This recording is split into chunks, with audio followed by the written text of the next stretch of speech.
Good morning students. ध्यान दें, कल आपको पढ़ाया गया था मोल कॉन्सेप्ट चैप्टर में विलयन की सांद्रता के बारे में।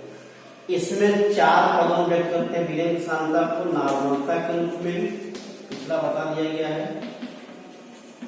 दूसरा है मोलरता के रूप में, तीसरा है मोलरता के रूप में, और चौथा है मोल प्रभाज के रूप में। ये चार विधियां हैं जिनके द्वारा किसी विलयन की सांद्रता को हम व्यक्त करते हैं। ठीक है, इसमें से दो के बारे में डिस्कस हो गया है, बता भी दिया, नोट्स बनवा दिया गया है, इन पे सवाल बता दिया गया है।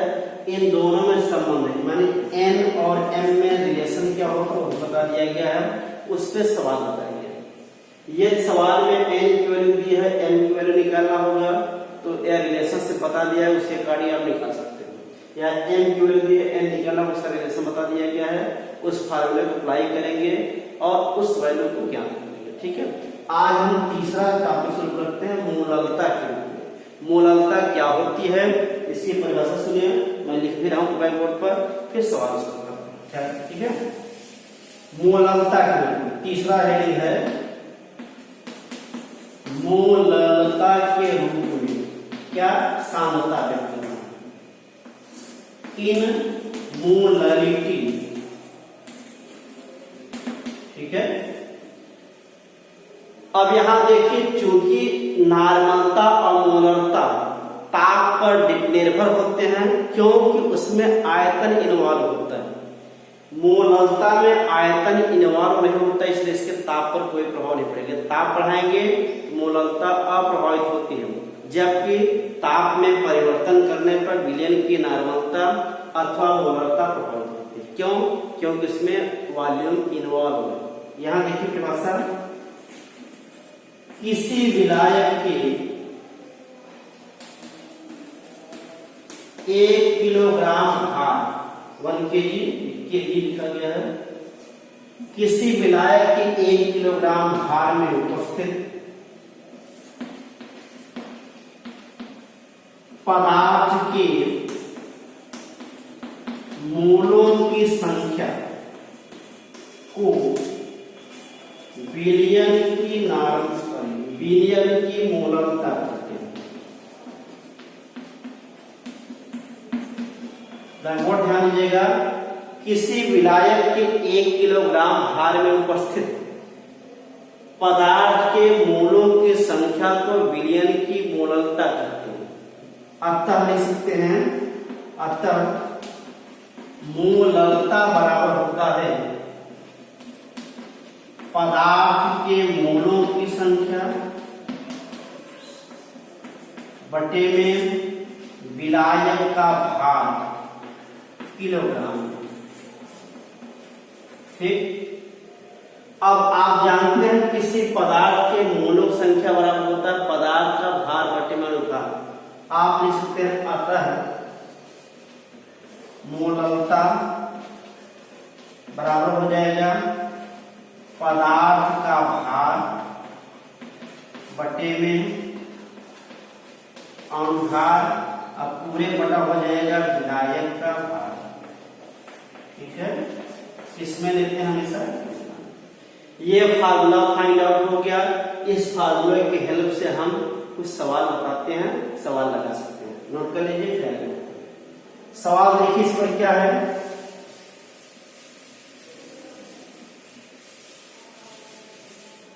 डालते हैं।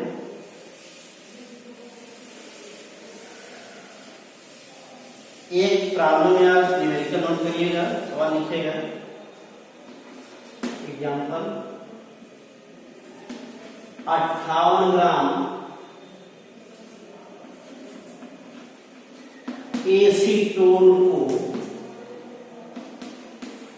100 ग्राम जल में घोला गया। ठीक, प्राप्त विलयन की मोलरता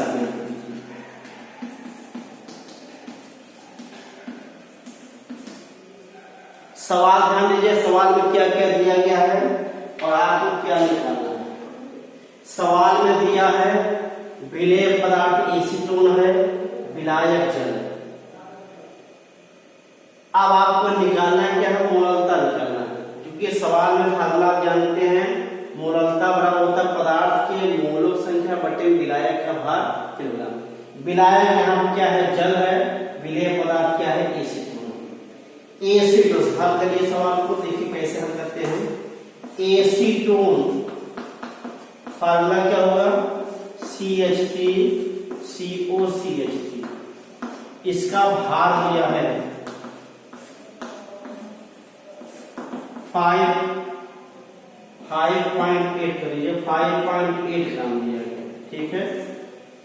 अब एसीटोन का अनुभार निकालो, क्योंकि सवाल में अनुभार का आवश्यकता है। एसीटोन का अनुभार फार्मूला देखिए, परमाणु भार 12 धन 3 धन 12 धन 16 फिर धन 12 धन 3 जोड़ेंगे, वैल्यू आ जाएगी कितना, 58। जोड़ेंगे तो आ जाएगा। ये अनुभार निकालिए आपने। विलायक क्या है, जल। विलायक ब्रैकेट लिखिएगा, जल का भार दिया है किसमें, ग्राम में दिया है 100।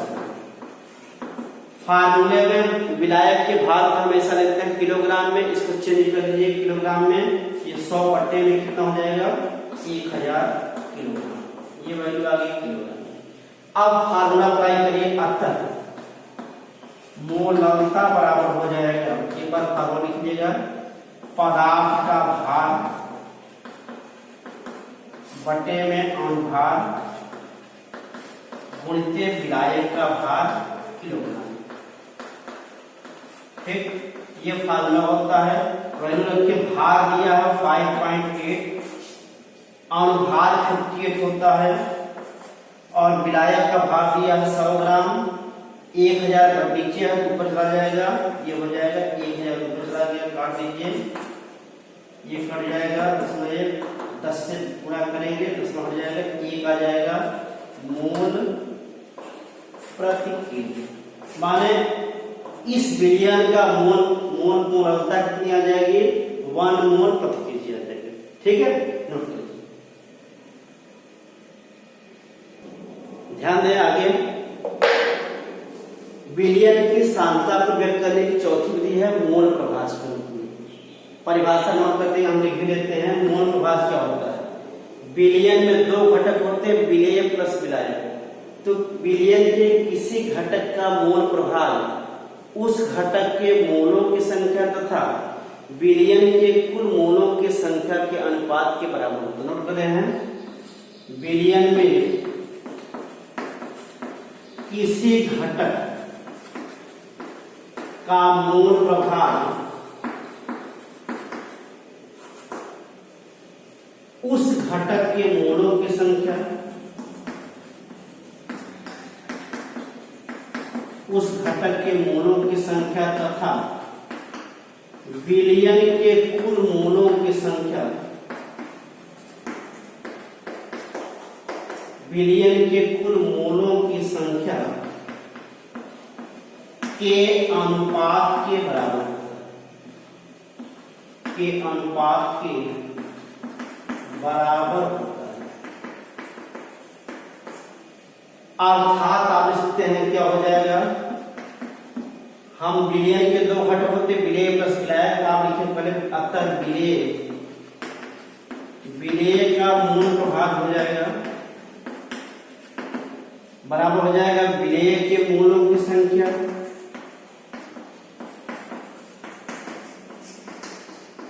बटे में विलेय प्लस विलायक। विलेय में 2 भाग होते हैं, विलेय प्लस विलायक के मूलों की संख्या। ठीक, अब हम यहां मान लेते हैं विलेय के मोलों संख्या स्मॉल n और विलायक का कैपिटल N। n बटे में small n plus capital N, ये वैल्यू हो जाएगी। ठीक, दूसरा आ जाएगा विलायक का मोल प्रभाव। ये फार्मूला मिलेगा, विलायक के मोलों की संख्या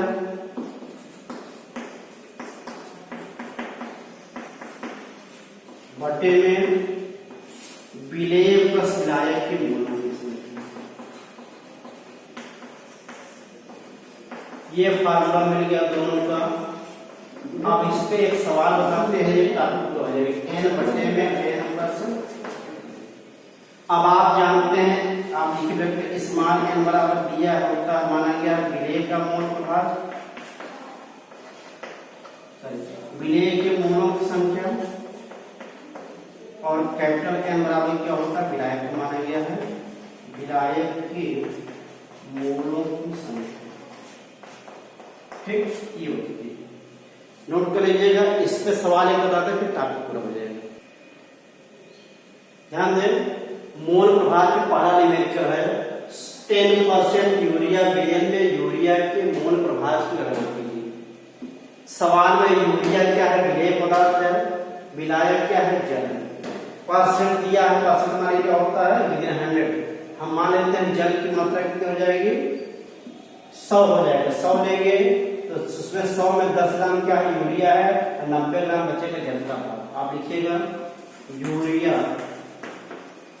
का भार, सवाल में लिखिएगा दिया है यूरिया का भार 10 ग्राम मान लेते हैं, तो जल का भार कितना हो जाएगा, यूरिया का अनुभाग निकाल लीजिएगा कितना होता है 60 आएगा 60। ठीक, दूसरा है विलायक जल है, जल का भाग हो जाएगा कितना विदिन 100 माना गया है तो 100 माइनस 10 कितना बचेगा 90 ग्राम हो गया। फिर जल का अनुभाग निकाल लीजिएगा कितना होगा 18। अब आपको मिल गया स्मॉल n की वैल्यू, कैपिटल निकालना क्या है मोल प्रभाव, यूरिया क्यों निकालना है आप यहाँ थोड़ा निकाल लीजिएगा यूरिया के मोलों की संख्या, यही हम करते हैं ठीक है। यूरिया के मोलों की संख्या बराबर होता है भार बटे अनुभाग, भार कितना है 10 और भार दिया 7। ठीक, 1/6 आ गया, ये छोड़ दिए इसे, या हल कर सकते छोड़िए इसे। यहाँ जल के मोलों की संख्या निकालो, ये बराबर हो जाएगा भार बटे में अनुभाग 90/18 सॉरी 90/18 5। अब केवल निकालना है यूरिया का मोल प्रभाव। अतः लिखेंगे अतः यूरिया का मोल प्रभाव बराबर फार्मूला हो जाएगा यूरिया के मोलों की संख्या बटे में यूरिया प्लस जल के मोलों की संख्या। ठीक है, ये वैल्यू रखिए, यूरिया के मोलों की संख्या निकाला आपने 1/6 रख दीजिए बटे में यूरिया 1/6 हल कर लीजिए ज्यादा बेटर रहेगा, ये हो जाएगा 0.16 कितना आ जाएगा वैल्यू भाग देने देखिएगा वो 0.16 डिवाइड बाय 0.16 प्लस 5 हल करिए 0.16 डिवाइड बाय 5.16 10 में हटा दिए 16 बट्टे में आ जाएगा 516 भाग लीजिए। देखिए यहाँ पे 0.16 डिवाइड बाय 5.16 से 10 में हट जाएगा 16 बट्टे में 500 आ जाएगा, भाग देंगे वैल्यू आ जाएगा 0.031। इसका मात्रा क्या हो जाएगा, क्योंकि ऊपर नीचे दोनों मोल है दोनों संख्या कट जाएगा, मात्रा नहीं है मात्रा भेदांश। ठीक है, ये हो जाएगा 0.031। नोट कर लीजिएगा, ये टॉपिक पूरा हो जाता है। अब आगे पढ़ाएंगे अगला चैप्टर शुरू करेंगे इसके टेस्ट। ठीक है, थैंक यू।